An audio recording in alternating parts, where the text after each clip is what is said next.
देश खतरे में है। पार्टियां तो बनती रहेंगी, पार्टियों की कोई कमी है क्या? हर शाम पार्टी होती है इस देश में। पार्टी नहीं बचाना है, देश बचाना है, और देश बचाने की मुहिम में जो पार्टी रहेगी वो पार्टी भी बचेगी।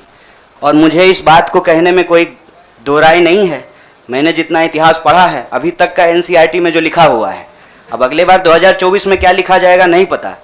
उसमें तो यही है कि देश को आज़ादी जो है वो महात्मा गांधी ने, सुभाष चंद्र बोस ने, सरदार वल्लभ भाई पटेल ने, क्या भाई हार्दिक, इन लोगों ने ही दिलाया ना।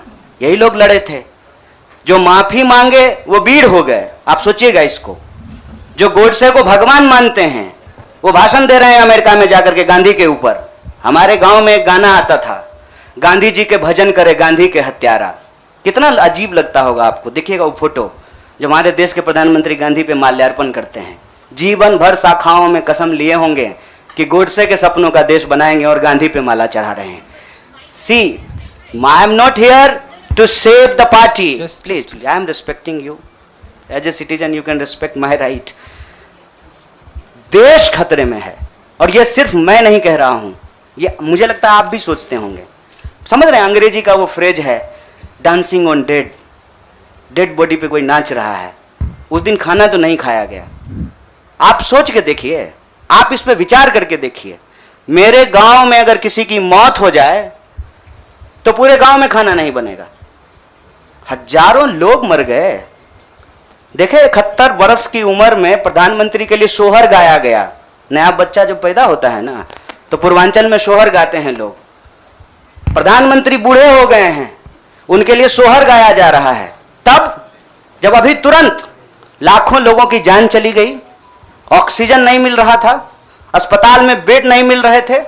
आप में से कोई भी ऐसा इंसान है जिसके कोई जानने वाले नहीं मरे हो इसमें, इस क्राइसिस में? इतना बड़ा क्राइसिस जिसके देश में हुआ हो अभी तुरंत, वो अपने जन्मदिन का जश्न मनाएगा? ये भोंडापन है। इस संस्कृति को बचाने की जरूरत है, और इस संस्कृति को बचाने के लिए मुझे लगता है कि कांग्रेस पार्टी में क्षमता मौजूद है। लोगों को यह बात पसंद हो या ना पसंद हो, हकीकत यह है कि पार्लियामेंट में सबसे बड़ी पार्टी कांग्रेस पार्टी है। इसीलिए इस पार्टी को यह जिम्मेवारी लेनी पड़ेगी, और उस जिम्मेवारी को संभालने के लिए मैं यहां आया हूं। Thank you, News Nation. I'll come to you.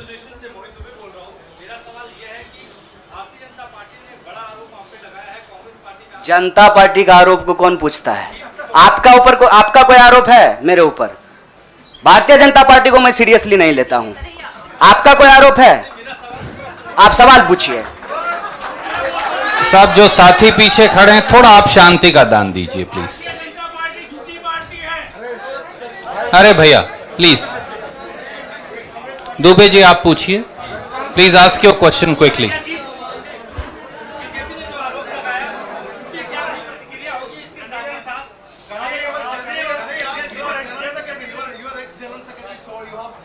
Yeah, please, you cannot interrupt. No, you have to have discipline. My humble request with folded hands. There is no, but yes, I am not Prime Minister. I will take your question. No, don't worry. Democracy means that you should not supersede somebody who is asking question. That's what democracy is. Dubey भाई, आपका सवाल है, news nation से हैं। अच्छा, भारी जल्दी से पूछिए ना। नहीं, और लोगों ने किया है, नाम बताएंगे।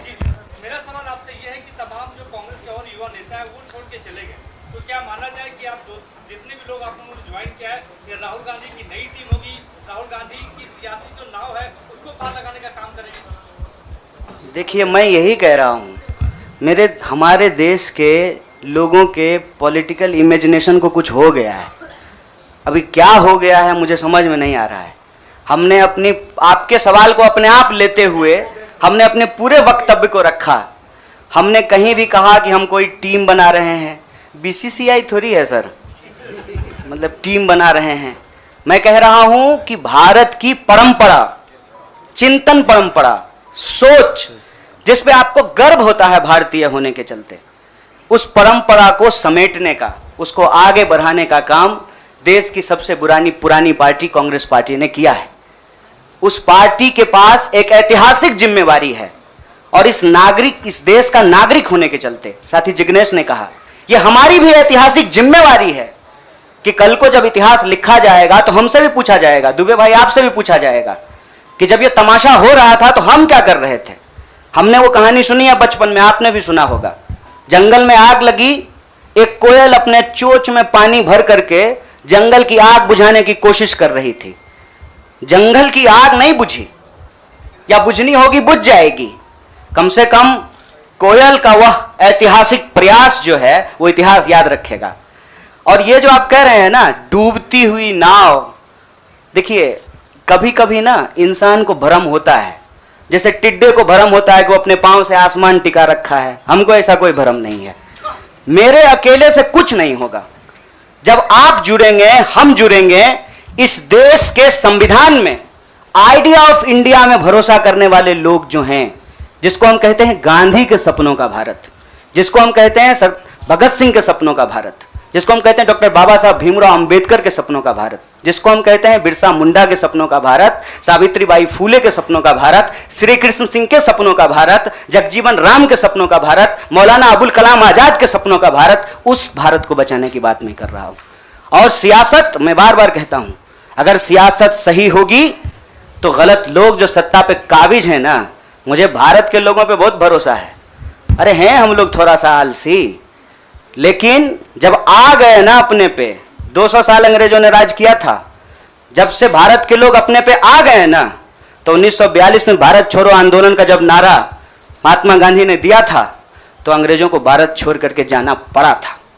और उस वक्त जो लोग अंग्रेज से पेंशन ले रहे थे, माफी मांग रहे थे, वो आज एनसीईआरटी की किताब बदल रहे हैं कि अपना नाम भी हम वीरों में लिखवा लें।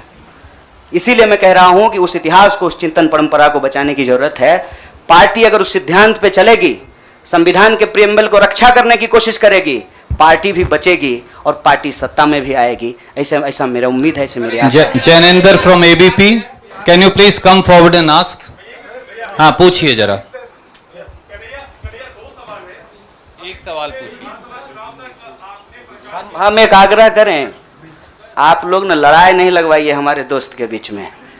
भोरे से जो है ट्विटर पे आप लोग क्या क्या जो चला दिए हैं, लोग हमको पूछ रहा है कि जिग्नेश का नाम काहे नहीं ट्रेंड कर रहा है। मैं आपसे ही आग्रह कर रहा हूँ, हम ना अलग अलग लोग नहीं हैं, यह मंच आपस में बटा हुआ नहीं है।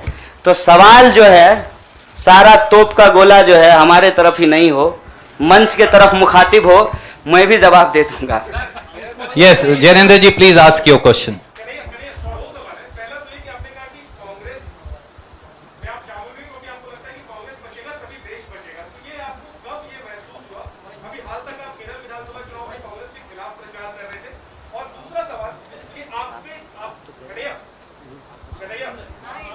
हाँ सुन रहे हैं। दूसरा सवाल ये कि आपको लेफ्ट के भविष्य के चेहरे के तौर पर देखा जा रहा था, और जब आप कांग्रेस पे आ गए, आपको क्या लगता है भारत की राजनीति में फिलहाल क्या लेफ्ट अप्रासंगिक हो गई है? मैं चाहता हूँ दोनों पे डिटेल। बड़ा जैनेंद्र भाई बड़ा वैचारिक सवाल पूछे हैं, बहुत बहुत शुक्रिया जैनेंद्र भाई। एक तो देखिए हमारी जो ये नई पार्टी है, इस पार्टी के जो संगठन के महासचिव हैं वो केरल से ही हैं। इनसे आप चाहें तो अकेले में भी पूछ लीजिएगा, कांग्रेस पार्टी के खिलाफ हमने एक शब्द नहीं बोला था। हम कांग्रेस पार्टी के खिलाफ भी बोले हैं, लेकिन केरल के विधानसभा चुनाव में नहीं, जेएनयू के प्रेसिडेंशियल स्पीच में बोले थे। देखिए हमको हमारा इतिहास पता है और हम यही कहते हैं, इतिहास को तोड़ा और मरोड़ा नहीं जा सकता है। इतिहास इतिहास होता है। इतिहास कोई कागज पे लिखे हुए शब्द होते हैं कि आप उसको जो है इरेजर से मिटा दीजिएगा। केरल के विधानसभा चुनाव में कांग्रेस पार्टी के खिलाफ नहीं बोले थे। आपने पूछा कि कब इसको आपको ऐसा महसूस हुआ। देखिए महसूस तो मुझे राजनीति में आए हुए 18 साल हो गए हैं, और मैंने हमेशा ये महसूस किया कि कहीं ना कहीं इस देश की जो राजनीतिक विरासत है वो भटक गई है। भूल भुलैया नहीं होता है, राइट लेफ्ट सेंटर घूमने लगा है, और पता ही नहीं चल रहा है कि एक्चुअल आइडियोलॉजिकल पोजिशनिंग कहाँ है, उसके थ्रेड्स कहाँ पे हैं। तो मैं जैनेंद्र भाई, आपने वैचारिक सवाल पूछा है, एक ऐतिहासिक तथ्य आपसे साझा करता हूँ। मैं ऑल इंडिया स्टूडेंट फेडरेशन का मेंबर था कल तक। वो ऑल इंडिया स्टूडेंट फेडरेशन 1936 में बना, और उस इतिहास जाकर के देख लीजिएगा। उसका जो इनॉग्रल सेशन था, पंडित जवाहरलाल नेहरू का उसमें भाषण हुआ था, और उस वक्त देश के जितने भी नौजवान थे, सुनने में थोड़ा अजीब लग सकता है हमारे कुछ साथियों को, लेकिन अपने विद्यार्थी के होने के जमाने में अटल बिहारी वाजपेयी भी शामिल हुए थे, बाद में निकाल दिया गया था।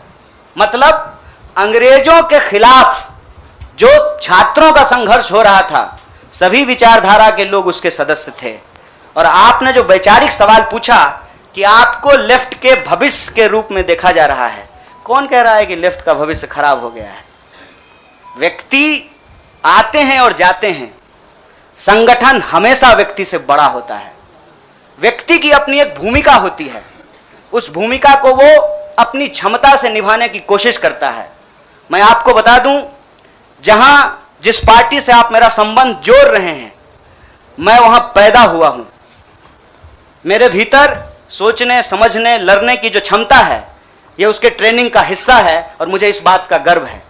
लेकिन वहां जो लड़ने का तरीका है और जिस तरीके से वो लड़ रहे हैं, मुझे लगता है आज जो देश की स्थिति है उसमें उसके स्पीड को बढ़ाने की जरूरत है, और जो वैचारिक संकीर्णता है उसको तोड़ने की जरूरत है। मैं आपको एक बात बताना चाहता हूं।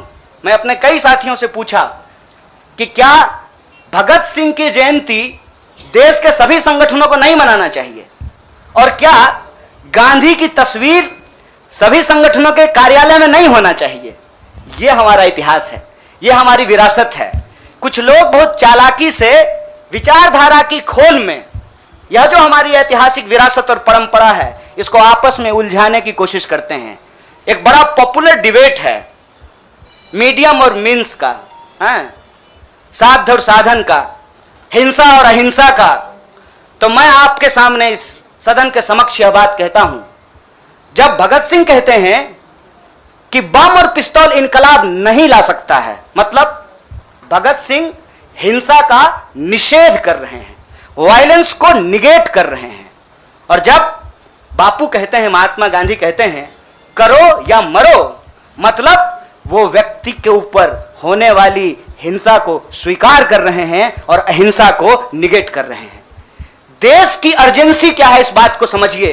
और देश की अर्जेंसी यह है कि आप पैदा कहीं भी हुए हों, अगर गांव में आग लगी है, आप अपने दरवाजे के बाहर डंडा लेकर के गेटकीपर बन करके खड़ा हो जाएंगे कि घुसने नहीं देंगे, निकलने नहीं देंगे, तो आपका घर भी नहीं बचेगा, बेडरूम भी नहीं बचेगा। इसलिए समझदारी इस बात में है कि आपसी जो नाराजगी है, आपसी जो वैचारिक मतभेद है, उसको किनारा कीजिए और बस्ती बचाने के लिए इकट्ठा होइए, क्योंकि ये देश हम सबका है। इसीलिए लेफ्ट राइट का जो क्वेश्चन है ना, वो अप्रासंगिक इसलिए हो गया है कि आज आपको वैसे आदमी के साथ सामना करना पड़ रहा है जो हमारे जमाने का गोविंदा है, ड्रेस बदलते रहता है।